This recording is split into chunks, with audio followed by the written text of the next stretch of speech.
이제 그 정도로 하고 투자 문제 여러분들 들어가도록 하겠습니다.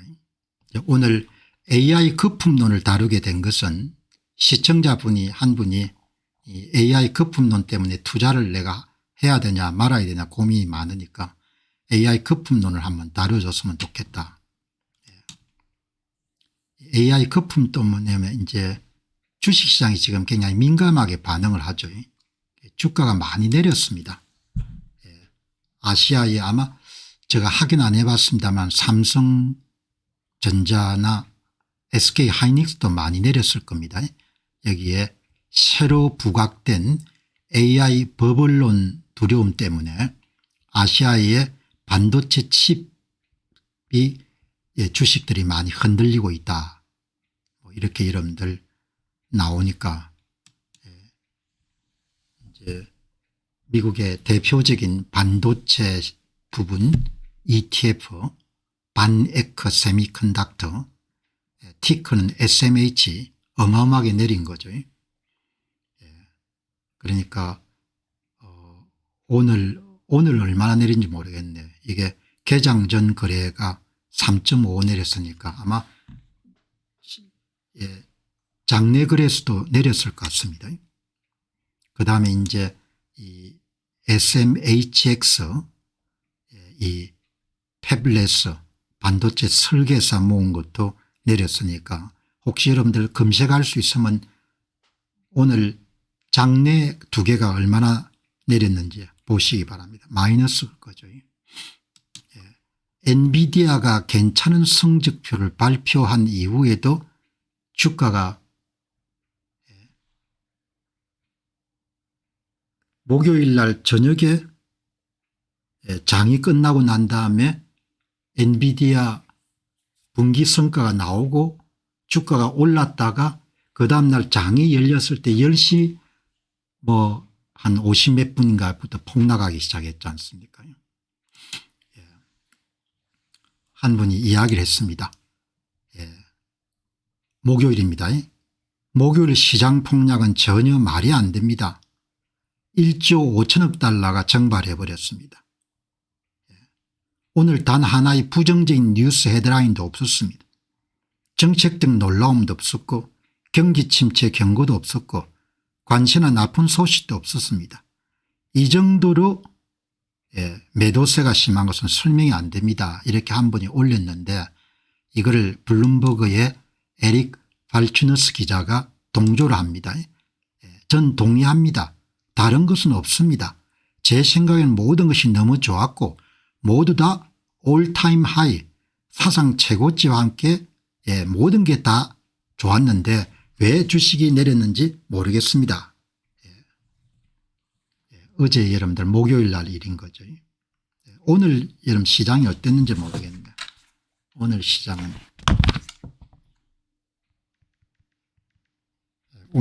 제가 한번 살펴보겠습니다.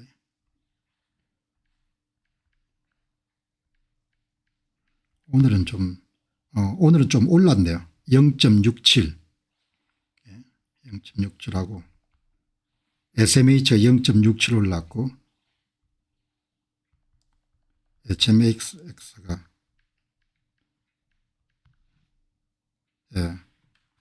1.23% 올랐네요.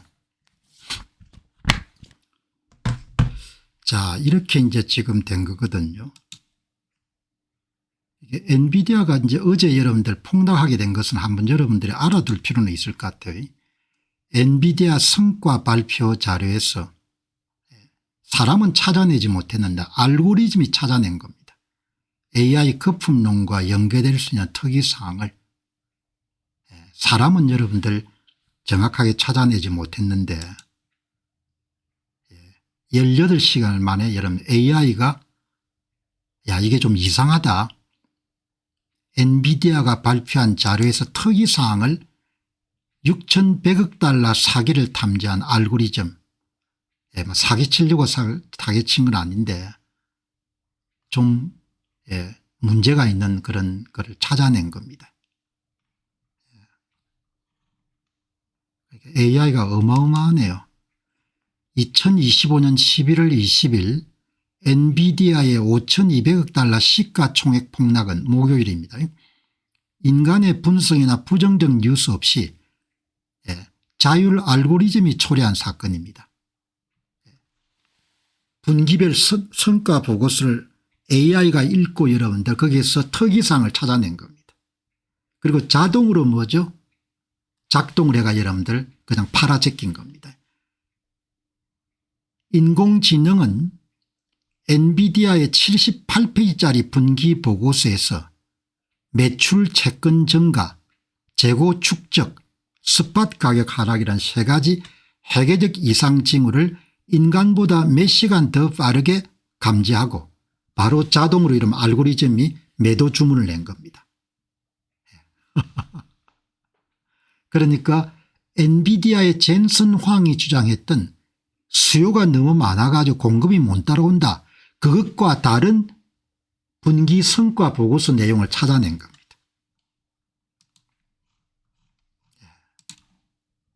78페이지짜리 분기 보고서를 인간 분석보다 훨씬 빠르게 분석해 가지고 세 가지를 찾아낸 겁니다. 세 가지를. 그래서 지금 토요일 날 그냥 바로 10시 몇 분에 그냥 급락하기 시작한 겁니다. 사람이 여러분들 분석하는데 5시간에서 6시간 걸리는데 기계가 분석하는 데는 몇 시간이 안 걸리는 겁니다. 그러니까 앞으로 분기 보고서가 여러분들 나오게 되면은 시장에 있는 전문가들은 호평을 하더라도 AI가 이런 분석해가 순식간에 폭락이 될 수가 있을 것 같아요.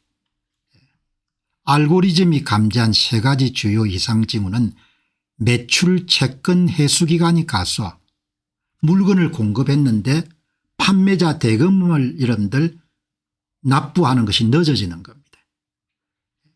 공급 제약 주장 중 재고 급증, 이례적으로 재고가 계속 늘어나는 겁니다. 신제품들이. 수요가 약하다는 겁니다.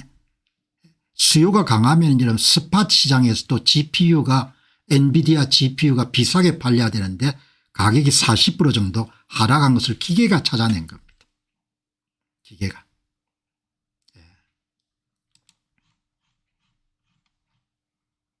여기 보시면은 매도 물결은 인간 전문가들이 보고서를 완전히 검토하기 전에 시장 개장 직후에 시작됐습니다. 10시 무렵에. 이제 앞으로 뭐가 발표가 되면은 시장에 거품이 끼게 된 붕괴 속도가 앞으로 훨씬 더 짧아진다는 겁니다. 그러니까 거짓말하고 숨기는 게 쉽지가 않다는 겁니다. 그 경제위기도 얼마나 빨리 오겠습니까? 이런 게 보면은. 그래서 여러분들 이게 갖고 있는 의미를 오늘 한 번 더 새길 필요가 있을 것 같아요. 여기 이제 오늘 보면은 산악가님이 상당히 이제 멋진 보고서를 냈는데 자산 운용사의 자율 알고리즘이 회계상의 의심점 3개를 찾아낸 겁니다. 이 이야기를 한 번 정도 더 다루는 것은 이게 AI 거품론하고 약간 연결이 되어 있기 때문에 젠슨 황은 수요가 폭증한다고 했는데 그게 아닌 것 같다는 이야기입니다. 자산 운용사의 자율 알고리즘이 성과를 발표하고 나서는 주가가 2,400억 달러가 올랐는데 알고리즘이 여러분들 이상징후 3가지를 찾아낸 다음에 매도 버튼을 누르면서 5,200억 정도가 증발된 거죠. 올해 오늘 약간 이렇게 회복이 됐는데 그러니까 다음 날 오후 5시 42분까지 엔비디아는 178달러를 기록했는데 그 다음 날 이러면 아침에 이런 본격적으로 팔아제끼는 겁니다. 경험 많은 주식 분석가들이 4시간에서 6시간 정도 걸리는 일을 60초 이내에 분석하고 모든 수치 데이터를 동시에 추출하여 수백 개의 재무 비율을 백렬로 계산하고 수천 개의 과거 사례와 비교해서 통계적 이상 징후를 식별할 수 있는 겁니다. 3가지입니다. 고객들이 엔비디아의 GPU를 인수하기는 인수하는데 자금 지급에 어려움을 겪고 있다. 엔비디아의 신제품인 GPU 재고가 계속 늘어나고 있다. 그리고 큰 회사들하고 관계없이 GPU를 대여하는 시장이 주로 차지하고 있는 현물 시장에서 AI 칩 가격이 40% 여러분들 급락하고 있다. 이게 여러분들 그냥 AI 알고리즘을 통해서 다 찾아낸 겁니다. 보시게 되면은 징후완 매출 채권 회수기간 가속화 53.3일로 이번 보고서에서 발표했는데 엔비디아의 5년 역사적 평균인 46일보다 15.9% 증가한 겁니다. 그래서 매출 채권 회수기간이 48.2일, 50.7일, 53.3일 분기별로 계속해서 이렇게 높아지는 겁니다.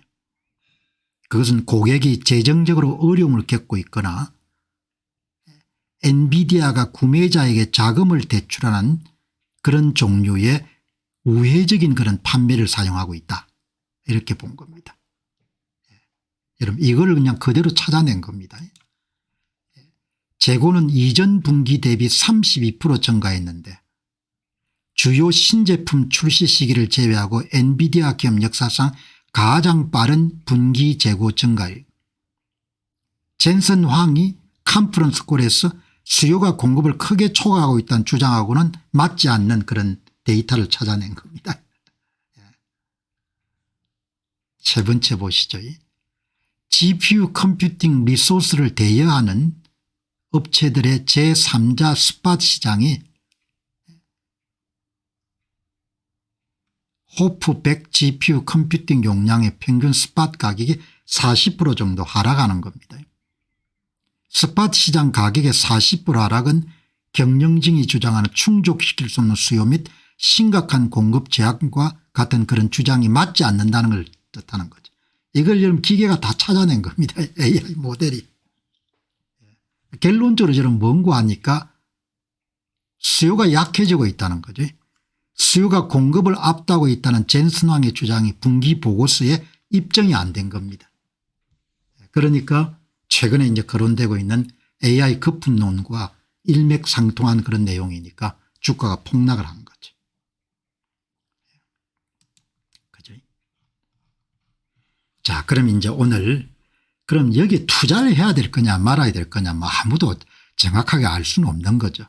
여러분이 판단하셔야 되지만 오늘 그 내용을 제임스 쇼 박사, 제임스 나이가 아주 많이 드신 분입니다. 이분 이야기를 한번 들어보시죠. 그러니까 이제 투자를 해야 될 것인가 말아야 될 것인가를 결정하려면은 일단 세 가지에 대해서 본인이 좀 확신이 있어야 될 것 같아요.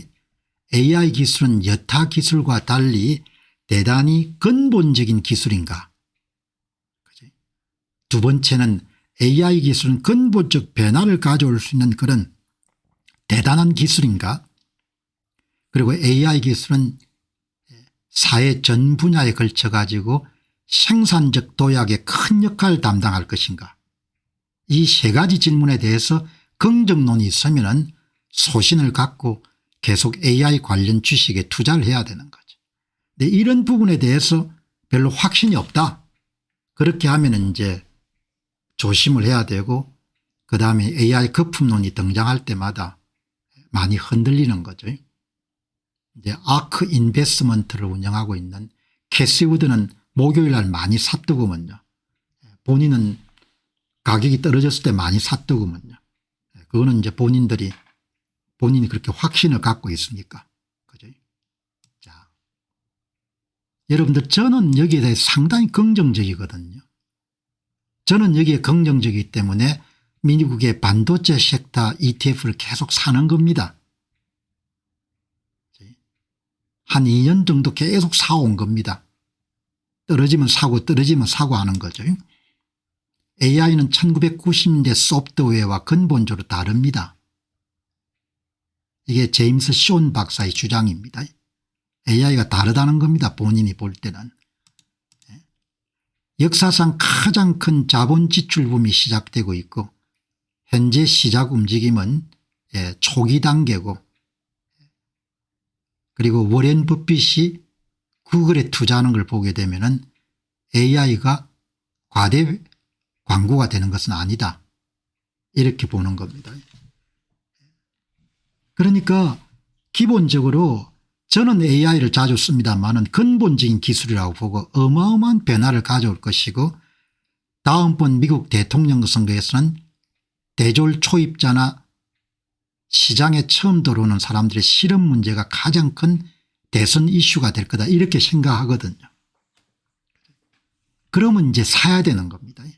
그러면은 이 보시기 바랍니다. 제임스 존 박사 많은 분석과 투자자들 사이에서 만연한 거품론은 현재 인공지능에 대한 투자 물길이 2000년 닷컴 버블을 가도한 모습과 닮아가기 시작했다는 것입니다. 하지만 저는 그 견해에 동의하지 않습니다. 이번 달에 마켓 인사이트라는 그런 글에서 저의 주장은 명확합니다. AI는 여전히 초기 단계에 있고 오늘날 투자의 규모는 궁극적으로 인공지능이 가져올 변혁적인 혜택에 비해서 적은 겁니다. 회의론자들은 투기적인 과잉 대응에 경고하고 있지만 범용 인공 일반지능을 활용하는 장기적인 잠재력은 역사적인 규모의 기회를 나타냅니다. 이 기술적인 성배를 찾기 위한 여정은 이제 막 시작되었을 것입니다. 여러분 이런 견해에 이 가설입니다. 가설. 제임스 존 박사의 가설에 동의하면 투자를 하는 겁니다. 동의하지 않으면 투자를 안 하는 거죠. 구글의 제미나이가 여러분들 최종적으로 성자가 될 가능성이 높죠.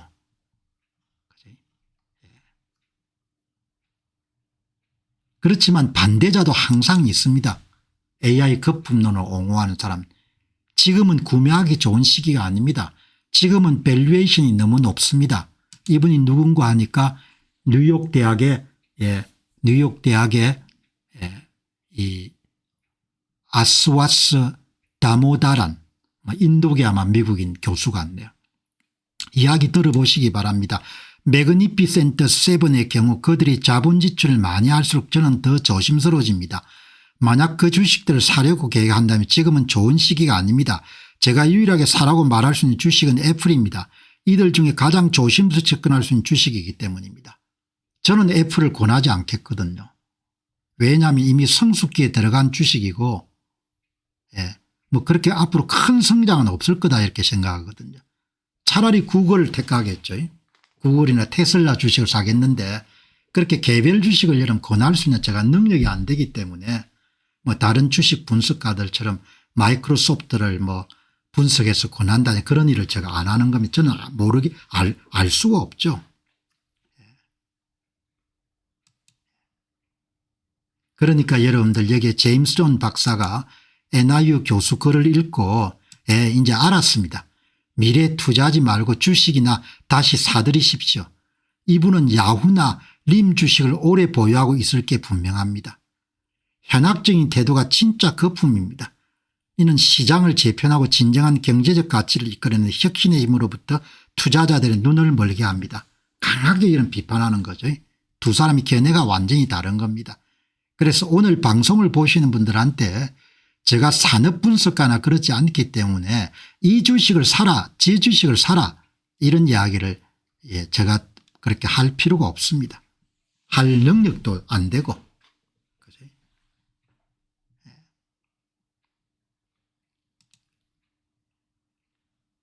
그냥 이렇게 저는 이렇게 생각합니다.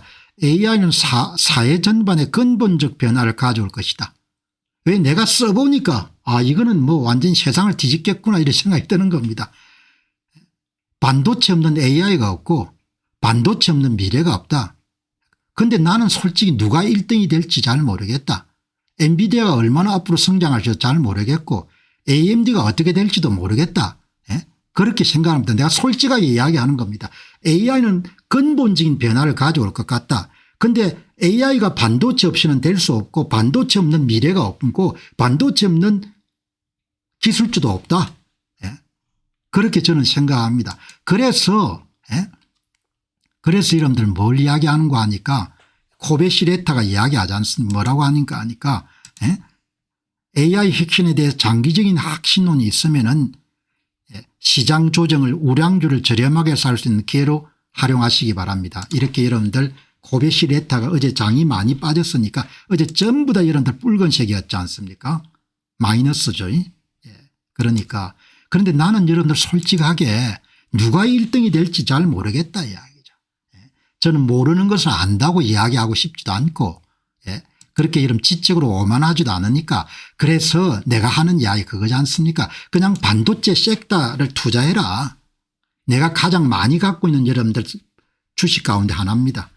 내가 갖고 있기 때문에 권하는 게 아니고 2년 정도 투자를 해보니까 여러분들 그냥 이만한 주식이 없는 겁니다.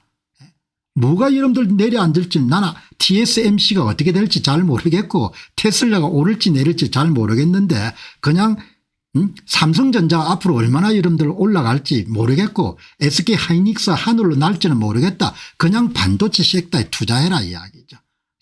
반에크의 SMH를 투자하든지 반도체 설계회사인 팹레스 세미컨덕터 ETF는 SMHX를 투자하든지 어제 가격이 얼마나 쌌습니까? 35불.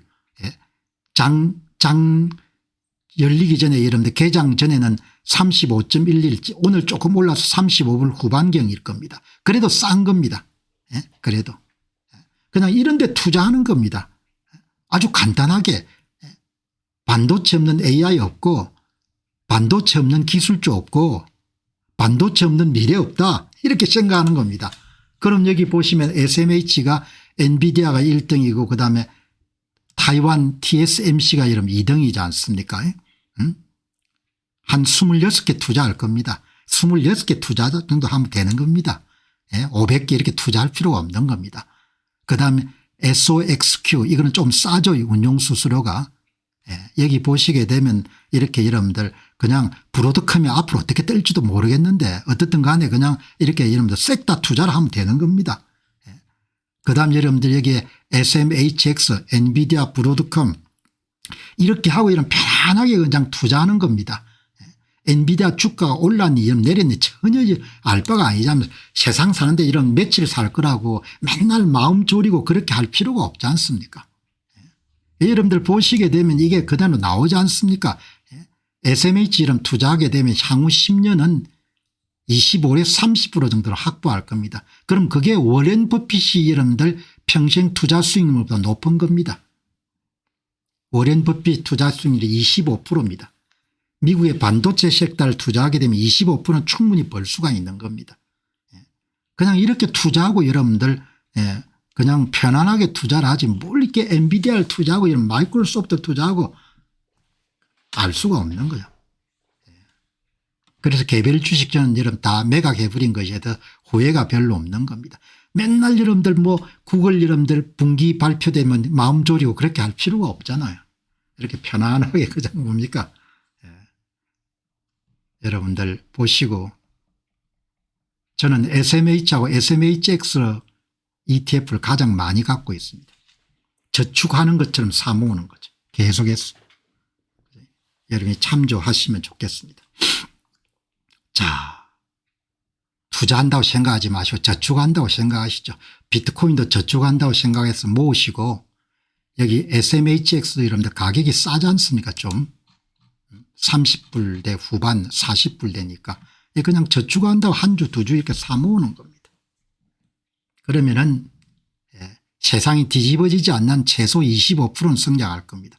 얼마나 이런 멋집니까? 뭐 잠을 자고 있을 때도 25% 성장하면 그렇게 여러분들 보시면 좋을 것 같습니다.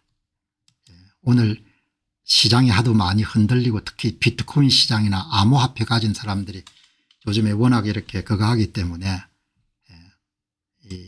오늘 제임스 쇼 박사의 타임라인을 이렇게 훑어보니까 영상 하나를 추천했습니다. 플레드 크루그가 여러분들 요약을 했고 한국계 미국인 톰리 이야기를 여러분 소개했네요. 프레드 크루그란 사람은 톰리 이야기를 듣고 내가 전문가지만 한 번도 들어본 적이 없는 이야기다. 그렇게 이야기하는 겁니다. 톱니 이야기가. 톱니는 최근 암호화폐 시장의 지속적인 가격 하락이 단순한 매도세가 아니고 10월 10일 날 청산과 관련해서 대규모 청산이 있었지 않습니까? 190억 달러. 거래소 시스템과 유동성 관리 구조적인 문제에서 비롯됐기 때문에 이 문제가 해결되면은 가격이 좀 안정화될 것이고 2022년 사례를 보면 8주가 걸렸는데 지금 6주 지났으니까 한두 주 정도 더 어려움이 예상된다. 그런 이야기를 굉장히 똑똑합니다. 여기에 톰리가. 이런 미국의 주류 언론에 그냥 거의 단골 손님으로 여러분들 불릴 정도 되면 대단한 내공을 갖고 있는 겁니다. 한국계 미국인인 거죠. 얼마 전에 한국도 방문했는데 톱니 영상이 좀 길었습니다. 이렇게 톱니 영상이 길었는데 한번 여러분들 참조하실 필요는 있을 것 같아요. 참조하실 필요. 최근 비트코인을 비롯한 암호화폐 하락은 큰 손들 시장 조성자들이 지난 10월 10일 큰 충격을 받은 시스템 오류 강제 청산 때문이지 근본적인 문제가 아닙니다. 톱니의 개념이니까 톱니의 개념을 여러분들 그냥 참조하시기 바랍니다. 이 오류 때문에 시장에 돈을 공급하는 기관들이 마비되어 유동성이 줄었고 핵심은 유동성이 줄어든 겁니다. 가격이 느리게 흘러내리고 있습니다. 특히 대형 비트코인 투자자들이 위험을 피하려고 마이크로 스트래티지 주식을 대신 팔면서 주가가 폭락이 발생했는데 이것은 비트코인 가격 하락을 이끄는 주요 원인이라고 봅니다. 하지만 앞으로 주변에 막대한 현금이 유동성이 대기 중이기 때문에 이 시스템 문제가 해결되고 현재 시장에 나와 있는 매도 물량이 소진이 되면 하락했던 속도보다 훨씬 빠르게 V자형으로 가격이 급등할 것입니다. 톱니 견해니까 여러분들 톱니 주장이라고 이렇게 생각하시고 보시기 바랍니다. 그리고 톱니는 가격이 1, 2주 정도 더 조정을 받으면 7만 7천 불 정도까지 조정이 될 수 있다 이렇게 이야기하는 겁니다. 참조하시기 바랍니다. 그러니까 이런 견해를 저도 처음 들어봤기 때문에 시장의 유동성 부족이 10월 10일 대규모 청산으로 말미암아서 발생했고 당시에 대규모 청산 때문에 애꿎게 피해자가 된 사람도 많다는 겁니다. 시스템 에러 때문에. 그래서 바이낸스는 손해본 사람들에게 즉시 뭐죠? 손해를 보상해 줬지 않습니까? 톱니 시장 진단입니다. 10월 10일 시장 청산 충격이 아직도 계속되고 있고 시장 조성자들 뭐 구체적인 메커니즘은 잘 모르지만 그 큰 손들 같습니다. 유동성이 크게 줄어든 상태입니다. 이 보시죠. 저는 스티브 앵커 이야기입니다. 암호화폐 시장은 10월 10일 이후로 쩔뚝거리고 있습니다. 그날 부정적인 충격이 있었기 때문입니다. 오늘 주식시장의 모습은 10월 10일에 일어난 일의 메아리점 에코처럼 보입니다. 10월 10일에 그 청산 규모는 너무 커서 시장 조성자들을 실제로 불구로 만들었습니다. 시장의 유동성을 제공하는 시장 조성자들은 암호화폐 시장에서 매우 중요합니다. 그들은 암호화폐에서 거의 중앙은행 역할을 합니다. 그들의 대차 대조표의 자본을 조달해야 하는 구멍이 생기면 그들은 반사적으로 대차 대조표를 축소하고 거래를 줄여야 됩니다. 그리고 가격이 하락하면 더 많은 매도를 해야 됩니다. 따라 지난 몇 주 동안 암호화폐에서 발생한 이 하락세는 이러한 시장 조성자들의 기능 마비를 반영한다고 생각합니다. 2022년에는 완전히 해소되는데 8주가 걸렸습니다. 지금 이제 6주째입니다. 그래서 저는 어느 정도 동의합니다. 저는 암호화폐 비트코인 이더리움이 그 유동성 해소와 쩔뚝거리는 유동성 때문에 주식시장의 선행지표라고 생각합니다. 이 분야에 정통한 사람들이니까 참조하는 겁니다. 참조하시면 되는 겁니다. 10월 10일 시장 청산 시에 거래소 시스템의 오류로 필요 이상으로 많은 계좌가 청산되어 버렸습니다. 시스템 오류가 있었던 것 같아요. 그거를 바이낸스는 다 보상을 해줬죠. 암호화폐는 ADL 오토매틱 디레버리지 리퀴데이션 자동 레버리지 해체 청산 같은 자동화된 프로세스가 많습니다. 누군가의 계좌나 담보 가격이 하락할 경우 발생하는 경우 자동 청산을 시키는 기능입니다. 본질적으로 특정 거래소의 마진콜과 같습니다.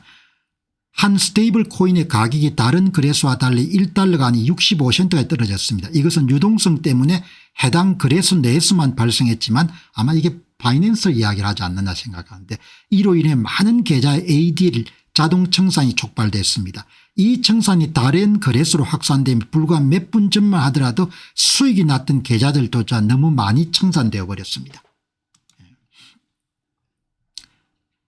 이 오류가 본질적으로 코드 오류, 버그라는 겁니다.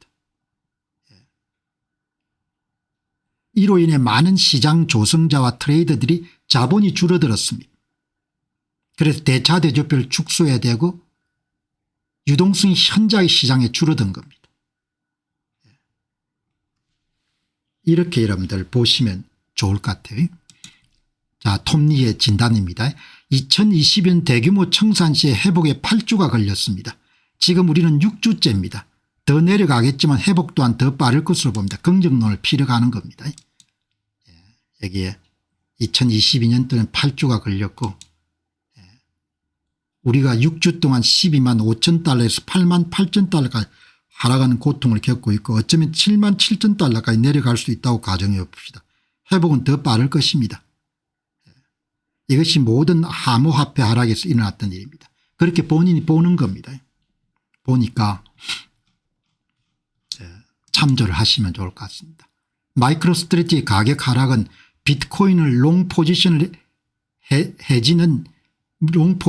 해지하는 유일하고 편리한 방법이 MSTR의 숏 매도 옵션을 사는 것이기 때문에 필요 이상으로 가격이 많이 내려간 것 같습니다. 이렇게 여러분들 정리를 하는 겁니다. 7만 7천 불까지도 내려갈 수 있을 것 같다. 그러니까 여러분들이 참조하시기 바랍니다. 바이낸스가 왜 여러분들 사과하고 그렇게 보상을 했는지 상당히 그 얘기였거든요. 그 내용을 오늘 대략은 짐작하겠네요. 근데 뭐 이런 분야에 아주 제가 해박한 사람이 아니기 때문에 더 추가적인 이야기를 드릴 수는 없을 것 같아요. 여기 이제 보시면은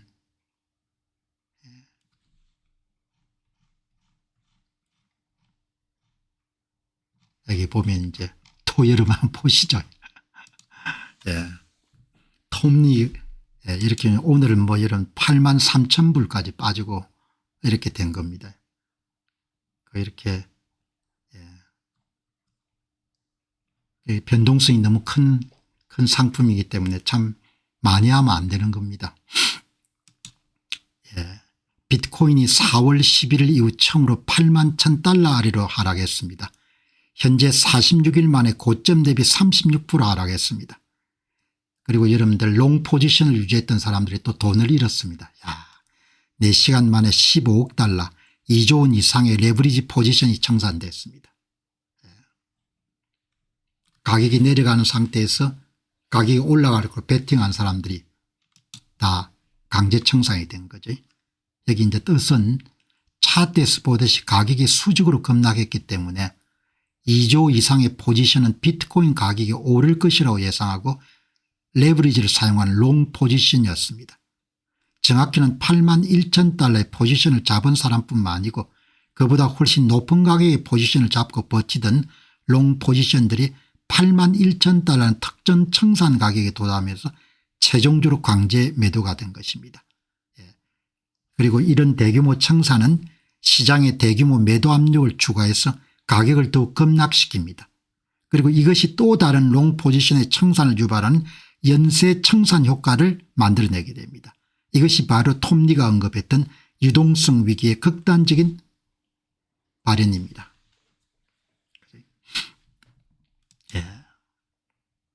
몇 주 정도 더 갈 것 같다는 이야기죠. 그걸 톱니가 이야기한 겁니다. 톱니 이야기를 듣고 이 분야의 전문가들도 새 이야기다. Very important video 이렇게 이야기하는 겁니다. 그 내용을 말씀드렸습니다. 그러니까 나는 그런 것에 대해서 지금까지 들어본 적이 없다. 좀 놀랍다. 이렇게 이야기하는 겁니다. 프레드 크루거라는 분도 상당히 이렇게 이 분야에 조예가 깊은데 예. 그다음 마크 제플리라는 분이 야 이게 설득력 있는 이야기 같아 이렇게 이야기하는 거죠. 예. 마크 제플리 이야기 들어보시기 바랍니다. 한 시장 조성자가 파산했습니다. 그 사람을 인해 많은 레버리지 물량이 여전히 시스템의 유동성 통로를 막고 있습니다. 이 문제가 완전히 해결되는데 몇 주가 더 걸릴 것 같습니다. 기관 투자자는 이 상황을 알고 있고 막힘이 해소되기를 기다리며 관망하고 있습니다. 지금 굳이 뛰어들 필요는 없기 때문입니다. 그리고 나서 그 돈이 한 번에 시장에 들어올 겁니다. 격렬한 갓캔들 수직으로 이름 상승하는 겁니다. 매우 강한 상승 양봉이 터질 것입니다. 이렇게 여러분들 참조하시면 좋을 것 같습니다. 예. 타임 시계를 확장하고 바이 앤 포겟 갖고 있는 사람은 그냥 가만히 있으면 되고 그죠? 예. 마이클 세일러가 여러분들 하는 이야기 보시기 바랍니다. 인듀어런스가 여러분 인내지 않습니까? 예. 마이클 세일러 개인 여러분들 엑스인데 인듀어 그냥 참으라 이야기입니다. 참으라. 예. 오랜 전문가들은 합리적으로 축적할 구간이다. 돈이 있으면 조금씩 여러분들 늘려가면 되겠죠. 주기영 씨가 한국계 인물입니다. 이 업계 상당히 그래도 명성이 있는 분 같아요. 주기영 젊은 분 같습니다. 선물 거래를 하지 않고 비트코인 현물만 보유하고 계시면은 지금은 합리적인 장기 축적 구간으로 보입니다. 온체인 전문가 같아요. 온체인. 아주 이 분야에 오래 활동하신 분 같습니다. 공정하게 말하자면 온체인 사이클 관점에서는 비트코인이 올해 초 10만 달러 근처를 터치했을 때 기술적으로 강세장은 종료가 되었습니다. 그러나 뭐 유동성 문제는 전혀 이분들은 고려하지 않죠. 그 시 경제적 상황을 보면 정부들이 정치적 이유로 내년 중반까지 유동성을 계속 주입해야 됨을 시사하기 때문에 시장은 언제든지 반등할 수가 있습니다. 여기서 매도하거나 숏 포지션을 잡는 것은 나쁜 생각일 것 같습니다. 장기적인 방향에서 저는 여전히 비트코인에 대해서 확신을 갖고 있습니다. 이렇게 이야기하는 겁니다. 여기에 주기영님은 한국계인데 미국에서 아마 활동하지 않느냐 그렇게 생각합니다. 이분은 이제 완전히 엔지니어죠. 그런 온체인 전문가니까. 게리 카돈 아시죠? 카돈 행제가 다 한 사람은 부동산 글렌트 카돈 게리 카돈은 이제 IT나 무역을 해서 돈을 많이 번 사람이죠. 게리 카돈이 한 젊은 분이 내가 비트코인 한 개를 드디어 달성했다 이렇게 여러분들 이야기하니까 게리 카돈이 합니다. 한 개 만족하지 말고 계속해서 더 모으시기 바랍니다. 이렇게 이야기하는 겁니다. 게리 카돈이 그래도 여러분들 본인은 뭐 수십 개 수백 개 갖고 있을 것 같은데 린제이 스탬프라는 아가씨가 내가 공식적으로 한 개를 갖게 됐습니다. 홀코이너입니다. 홀코이너. 예. 그래서 이제 지금부터 50% 떨어지더라도 나는 별로 관계없습니다. 이렇게 이야기하니까 게리 카돈 여러분들 아버지처럼 이야기합니다. 이제 제가 공식적으로 홀코이너 비트코인 한 개 이상 보유자가 되었기 때문에 비트코인이 여기서 빠르게 50% 하락한 것이 당연한 것입니다. 당연할 것입니다. 이렇게 이야기하니까 게리 카돈네가 좀 경박한 이야기죠. 이런 이야기 하면 안 되죠. 린지 비트코인의 유무와 상관없이 당신은 이미 당신이 아는 것보다 더 부유합니다. 하지만 저는 당신의 능력에 맞는 적절한 목표를 제합니다. 3BTC 비트코인 3개 가지시기 바랍니다. 참고로 당신이 마지막으로 매수했을 때보다 지금 매수한 일이 30% 더 싸졌습니다. 지금 당장 쌓고 채워내야 됩니다. 이렇게 이야기하지 않습니까? 얼마나 멋집니까? 이 부자는 엄청나게 많이 갖고 있을 것 같은데 그래도 따뜻하게 여러분들 젊은 분한테 만족하지 말고 계속해서 노력해 가지고 더 많이 모아라. 이렇게 이야기하는 거죠. 그러니까 여러분 지금 보시면은 비트문드 프로드라는 사람이 결국은 타임 호라이즌 문제지 않습니까? 지금 이제 가격이 내려가기 때문에 좀 비싸게 샀던 사람들은 불편하고 이렇게 하겠지만 시계를 이런 한 2년 3년 5년까지 확장하면 아무 문제가 아니지 않습니까?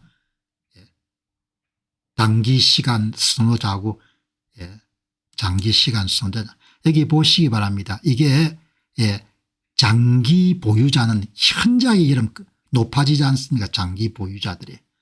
확신을 가진 사람들은 계속 사모으는 거죠. 단기 보유자는 파는 겁니다. 장기 보유자는 중단 없이 계속 늘어나지 않습니까? 이게 보라색이 장기 보유자거든요. 장기 보유자들은 6주 만에 18만 6천 개를 흡수했습니다. 확신을 가진 사람들은 계속 사모으는 거죠. 이것은 철학적 충돌입니다. 낮은 시간 선호도를 가진 사람은 더 사고 높은 시간 선호도를 가진 사람은 그냥 매물로 내놓는 겁니다. 시장에는 장기 시간 선호자와 단기 시간 선호자 두 그룹이 극명하게 여러분들 다른 선택을 하고 있습니다. 암호화폐의 소유자들은 정신 똑바로 차리고 이러면 계속해서 축적하시기 바랍니다. 이런 이야기를 하는 거죠. 그러니까 장기 시간 선호자하고 단기 시간 선호자는 확신과 장기 관점을 가진 사람들은 계속해서 사는 겁니다. 지금 이렇게 모두가 여러분들 패닉 상태에 있을 때. 그죠? 여러분들 참조를 하시기 바랍니다. 아주 특별한 자산이죠. 신념이 없으면 오래 유지하기가 힘든 오늘 한국계 전문가 온체인 전문가 주기영 씨가 여러분 하는 이야기 한번 들어보시기 바랍니다. 결국은 유동성 문제라고 보는데 왜 여러분들 이렇게 가격이 등락이 심한지 한번 보시면 이해가 될 겁니다. 비트코인의 IBIT 같은 그런 ETF는 개인 투자자가 많은 줄 알았거든요. 전혀 다르네요. 여기 보시게 되면은 이러니까 비트코인이 이런 변동성이 높을 수밖에 없는 겁니다. 비트코인 ETF의 헤지펀드 비중이 35%입니다. 트레이딩 데스크가 25%. 그냥 개인 투자자가 20%밖에 안 됩니다. 벤처 캐피탈이 15%. 그러니까 헤지펀드하고 트레이딩 펀드는 정확하게 쇼텀 스페큘레이션 하는 겁니다. 거기 비트코인 ETF가 대부분이 개인이 소유하고 있는 줄 알았는데 저도 좀 놀랍네요. 투기 수단으로 활용하는 사람이 여전히 많은 겁니다. 헤지펀드 비중이 35%, 트레이딩 데스크 비중이 25%입니다. 금은 완전히 다릅니다. 금이 왜 여러분들 변동성이 없느냐. 중앙은행이 22%, 금 ETF입니다. 금 ETF, 금 ETF. 연기금이 18%, 보험사가 15%, 장기 투자자가 25%. 그게 변동성이 현저히 낮을 수밖에 없죠.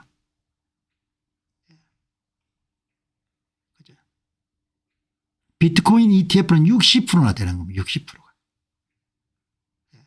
그러니까 변동성이 아직도 높을 수밖에 없는 돈을 벌기 위해서 들어온 사람이 어마어마하게 많은 겁니다. 여기는 대부분 뭐냐. 보험회사, 연기금 이게 자산 포트폴리오의 균형을 유지하기 위해서 투자한 사람이 많고 여기는 뭐죠. 60% 그냥 완전히 그냥 돈 놓고 돈 먹기를 하기 위해서 온 사람입니다. 처음 이 정보를 주기영 씨가 아주 이쁘게 작성해서 보여줬네. 거의 변동성이 높을 수밖에 없는 겁니다. 여기다 또 개인 투자가 압도적으로 많은 겁니다. 70% 정도는 개인 투자자 할 겁니다. 그러니까 디지털 금으로서 비트코인 ETF의 규모는 성장했지만 자본 구성은 진정한 질적 도약이 아직 남아있음을 보여줍니다. 훨씬 더 큰 유동성 풀이 비트코인을 기다리고 있습니다. 변동성이 높을 수밖에 없는 거죠. 헤지펀드가 35%입니다. 의외의 사실입니다. 그래도 여러분들 이런 상황에서도 98% 정도가 빠져나가지 않고 있다는 것은 대단한 거죠. 그러면 중앙은행 장기 변동성이 없는 겁니다. 여기 주기영 씨가 앞에서 말씀한 바와 같이 한 번 더 강조하면은 장기 보유자들은 축적하기에 참 좋은 시기 같다. 이렇게 전문가로서 의견을 필요가 한 겁니다. 여러분들이 선물 거래를 하지 않으면은 그냥 비트코인을 보유하시는 분이면은 아주 좋은 그런 장기 축적 기회 같습니다. 현재는 장기 축적하기에 합리적인 구간입니다. 저는 장기적인 방향에서 여전히 낙관을 하고 있습니다. 기술적인 강세장 종료와 이론적 저점은 뭐 5만 6천 불 정도에 대한 견해지만 그건 도달하기 어렵고 그 시적 환경이 유동성 주의별 시사하기 때문에 그러니까 여기 이제 온체인 전문가 같은 부분은 대부분 역사적 자료나 현재 대료를 가지고 패턴 분석을 많이 하시는 분들이기 때문에 유동성 주입 같은 걸 별로 고려하지 않지 않습니까? 두 개의 캠프가 있지 않습니까? 기술적 분석을 우위에 두는 사람들하고 유동성 주입을 우위에 두는 사람들하고 참조를 하시면은 도움이 되지 않겠나. 결국은 비트코인 분석 전문가 주기영 씨 입장은 유동성 문제로 결판이 날 것 같습니다. 이렇게 이야기하는 거죠. 한번 이야기 들어보시죠. 시장은 예상보다 더 약세고 주요 회복은 내년에 유동성이 돌아와야 시작될 것 같습니다. 시장이 예상보다 약세로 보이고 이 추세가 계속되면 비트코인은 향후 3개월 6개월 동안 강력한 회복을 보기 어려울 수가 있습니다. 진정한 강세장 랠리는 내년에 유동성이 돌아와야 시작될 것입니다. 그것이 유동성 문제가 온체인 사이클보다 더 중요합니다. 굉장히 중요한 지적을 하죠. 온체인 전문가가 유동성 사이클이 훨씬 더 중요하다고 보는 겁니다. 그것이 유동성 문제가 온체인 사이클보다 더 중요합니다. 대기하고 있는 유동성 공급이 언제 원활해지냐에 따라 가지고 가격이 좌우가 될 겁니다. 그런 이야기를 하는 거죠. 현재 유동성은 약하고 10만 불 수준 돌파 실패 시 추가 하락이 가능합니다. 시장 데이터와 온체인 데이터를 모두 참조하면 현재 유동성이 약합니다. 유동성이 약하다는 톱니 이야기와 일맥상통하는 거죠. 그런데 거시 분석가 루크 글로맨의 전망을 신뢰하며 저는 따르고 있습니다. 본인이 거시 전문가가 아니기 때문에 비트코인 온체인 데이터에 집중하고 있기 때문에 숙련된 거시 분석가에 의존합니다. 루크 글로맨 의견을 굉장히 저는 높게 평가합니다. 유동성이 돌아오면 금과 비트코인이 다시 상승할 거라고 보는 거죠. 주입되는 유동성 없이는 당분간 약세를 범할 수밖에 없다. 이런 견해를 주기영 씨가 하시기 때문에 여러분은 한번 정리해서 말씀을 좀 드리겠습니다. 자, 그럼 여러분들 유동성 부족 심화. 그래서 제가 한번 1시간 한 절반 50분 정도 되는 녹취록을 풀어봤습니다. 주기영 씨가 추천한 루크 글로맨. 대부분 여러분들 X 활동하는데 이분은 X도 안 하네요. 그런데 아주 똑똑한 것 같아요. 1시간 한 50분 간격으로 자기 개인 의견을 필요하는데 어마어마하게 여러분들 똑똑하네요. 참 미국에는 천재들이 많습니다. 똑똑한 사람들이 거침없이 이야기하네요. 한번 참조해 보시죠. 거시 전문가가 현재 상태가 뭔가 하니까 유동성이 대기하고 있지만 유동성은 지금 상태는 부족하다는 거죠. 돈이 말랐다는 겁니다.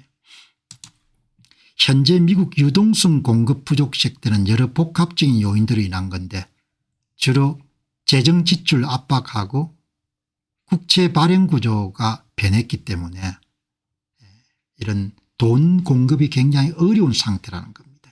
돈 공급이. 그래서 이제 이런 미국 정부의 재정 상황은 여전히 압박을 받고 있습니다. 기록적인 세수에도 불구하고 실질 이장 비용이 수입을 약 96%에 달한 역대 최고 수준을 유지하고 있고 단기 국채의 장기물에 대한 수요가 없기 때문에 계속 단기 국채를 발행하여 롤오버를 해야 되는 그런 상황이고 재무부의 TG에 더 많은 현금을 보유해야 되고 이것은 은행들의 여러분들 유동성 공급에 상당한 그런 압박을 가하는 요인으로 작용하고 있다. 그런 이야기를 하네요. 그래서 여러분들 이 룩 글루만이 하는 이야기는 이런 현재는 유동성 문제가 발생하고 있기 때문에 달러가 긴축으로 인해 다른 모든 자산 대비 강세를 보이고 있고 그러나 내년에 여러분들 중간선거가 있기 때문에 트럼프 행정부가 적극적인 여러분 재정 확대 정책을 쓸 것이다 이렇게 보는 겁니다. 돈을 풀어 이런 경기를 살리려고 할 거다 이야기 선거 때문에. 현재 상황은 코로나 때처럼 명확하게 거대한 유동성 공급이 이루어지지 않고 서서히 유동성을 주입하거나 현상 유지만 하는 그런 단계다 이야기죠. 그래서 현재 상태는 유동성 공급이 상당히 부족한 상태에 있다. 이게 핵심이다 이야기죠. 톱리 이야기하고 여러분들 거의 일맥상통하죠. 완전히 다른 백그라운드를 갖고 있지만 비트코인은 유동성이 긴축될 때 가장 먼저 가격이 내려가는 거다. 비트코인은 현재 경제 상황에서 가장 기능하는 최후의 경보기 역할을 하고 있다.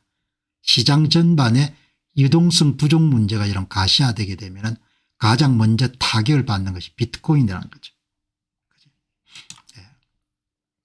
현재 시장에 유동성이 긴축되는 상황이 감지될 때 비트코인 가격은 이에 민감하게 반응하는데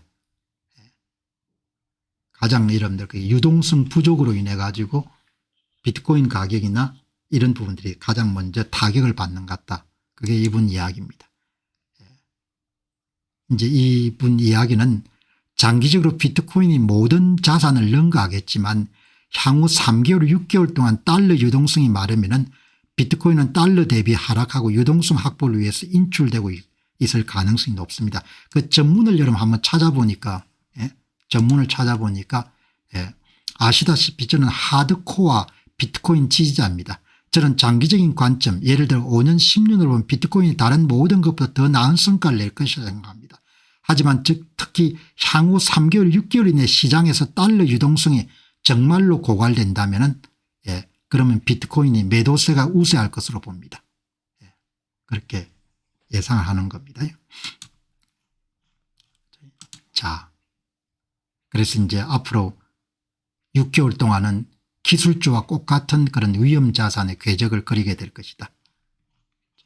그래서 룩 그루만인 사람 결론은 여기 보시면은 비트코인은 유동성 긴축 시에 하락하며 광산의 카날리아와 같은 역할을 합니다. 금이 비트코인처럼 움직이지 않는 이런 주권 국가들이 이 유동성 부족 상황을 보면 금을 매수하고 있기 때문으로 보입니다. 월스트리트에서 비트코인을 이해하는 사람들도 많지만 금만큼 신뢰하지 못하는 경향이 있습니다. 비트코인을 신뢰하려면 기술적 역량이 필요합니다. 대규모 자금을 통제하는 사람들은 기술적 위험을 감수하기보다도 익숙한 금을 선택하는 경향이 있습니다. 미래를 보고 투자라는 거죠. 그렇게 시간 선호도가 낮지 않으면은 그러면은 투자를 할 수 없는 거죠. 오늘 여러분들이 보시죠. 비트코인을 신뢰하려면 기술적 역량이 필요하며 대규모 자금을 통제하는 사람들은 기술적 위험을 감수하기보다도 그냥 익숙한 금을 더 선택하는 거다. 그렇게 보는 거죠. 5년 10년 그렇게 이런 길게 보시게 되면은 투자를 좀 하는 거고 아니면은 여러분들 투자해서 안 되는 거죠. 자, 여러분들 오늘 마지막 한 보시기 바랍니다. 큰 그림으로 보는 거를 오늘 피델리티 그룹의 비트코인 초기 때부터 굉장히 중요한 그런 전망하는 사람이 줄리안 티머란 분입니다. 피델리티의 세계 자산 전략가의 톱일 겁니다. 헤더. 주로 이제 거시 분석을 많이 하고 특히 비트코인에 대해서도 굉장히 중요한 그런 전망을 많이 한 사람이 줄리안 티머입니다. 화란계 네덜란드계 이런 미국인일 겁니다. 이런 글을 올렸네요. 굉장히 지금 이제 많이 시장이 흔들릴 때 이런 글을 올렸기 때문에 우리가 이분 내용을 속속들이 알 수 없지만 대략은 여러분들 한번 감을 잡을 수가 있는 겁니다. 우리는 비트코인에 대해서도 같은 작업을 할 수 있습니다. 조금 전에 올린 글입니다. 비트코인은 금보다 설득력이 덜한 트레이딩 구성을 가지고 있습니다. 샤프 비율이나 모멘텀 측면에서 비트코인과 금은 서로 극명하게 반대됩니다. 어느 시점에서는 평균 회계의 매력적인 기회가 될 수 있지만 아직은 아닌 것 같습니다. 그러니까 비트코인은 굉장히 여러분들 불안전하게 이런 변동성이 높고 금은 완전히 성숙한 자산이 된 거죠. 한 걸음 물러서서 비트코인의 파워 커브를 살펴보시게 되면 맥 커브입니다. 맥 곡선. 비트코인이 10만 불 미만으로 하락했음에도 불구하고 여전히 네트워크의 파워 법칙 모델의 대체로 근접하고 있음을 알 수가 있습니다. 그러니까 아주 뭐 예외적인 게 아니고 초기에 비트코인이 출발했을 때부터 비트코인의 가격은 비트코인 네트워크 사용자 수에 비례한다는 맥법칙에 여러분들 거의 유사하게 움직인다는 겁니다. 비트코인이 성숙기에 접어들면서 고점이 덜 높아지는 경향이 있음을 알 수 있습니다. 이거는 채택 곡선이 예전만큼 가파르지 않다는 점을 고려하면 이치에 많습니다. 금의 조숙한 어린 동생이 성장하고 있습니다. 장기적으로 굉장히 긍정적인 겁니다. 너무 여러분들 열받을 필요가 없다는 겁니다. 여기에 아주 줄리언 티머라고 매크로 전망을 계속 해온 사람입니다. 여기 이제 보시게 되면은 금이 지금 여러분들 이게 맥곡선 파워 커브 맥곡선 그러니까 비트코인의 가격 성장 곡선입니다. 맥법칙을 따르는 거죠. 지수적 성장하고 다른 굉장히 빠르게 성장하는 겁니다. 45도 이상의 거의 직선을 그리면서 성장하는 겁니다. 그러니까 여러분들 이 초록색이 뭔가 아니라 밴드입니다. 위가 상한치 미가 하한치. 그러니까 지금 가격이 좀 떨어졌지만 뭐 폭락 정도가 아니고 그냥 맥법칙에 따라서 움직이는 겁니다. 이렇게. 그게 하한치를 아직 통과 안 한 겁니다. 그렇게 보면 이거는 여러분들 뭔가 하니까 이거는 비트코인 네트워크 사용자 수입니다. 이거는 뭔가 하니까 가격입니다. 비트코인 가격은 네트워크 사용자 수의 일정한 이런 비례로 이런 성장하는 거죠. 그 그래프를 이런 지금 여기 공개한 겁니다.